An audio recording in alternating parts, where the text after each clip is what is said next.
Hey TechKnowStuds! One of the reasons why we monitor our network is to figure out when we've been compromised, to detect when things have something in our network has been compromised. And so what we're going to look for when it comes to monitoring is indicators that there has been a compromise. So in this lesson, let's tackle indicators of compromises, or IoCs.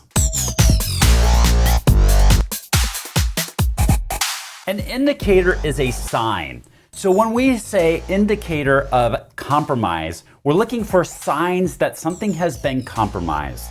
So what we want to look in our network is we want to look at all of our logs, we want to look at all of our monitoring, and we want to look for indicators that would suggest that we might be compromised, that there's an attacker within our system and our system might be compromised. There is a similar term, indicators of attack. Indicators of attack are going to be signs that there could be an attack that's happening, but not necessarily a compromise. And let me give you an example of this. Is maybe we have a machine and somebody's trying to log into this machine and they're trying lots of usernames and passwords. And what that is an indicator that maybe they're trying to attack that system. But it's not a sign until they're successful. It's not a sign that nothing has been compromised yet, just that there's an attack underway. Now this term attack versus compromise, attack is kind of what happens first, is that somebody's attacking, and at some point in time, if they find a way to compromise the system, now it's a compromise. Now really when it comes to us looking for signs, we're going to look for both indicators of attack and indicators of compromise. And generally speaking, we just call them both indicators of compromise.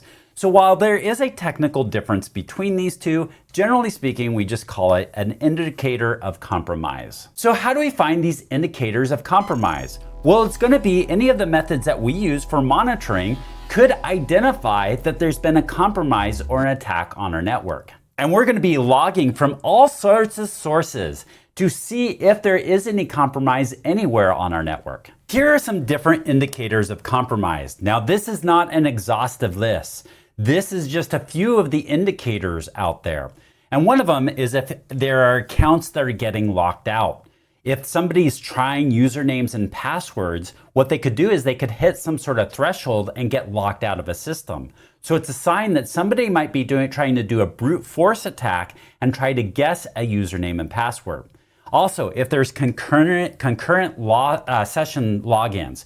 And so for instance, let's say you had a system and had two people, the same user logged in twice. Now, why are they logged in twice to the same system? And maybe that's somebody else. Maybe it's an attacker that did some sort of piggyback and logged into the server at the same time or the system at the same time. And so that could be problematic.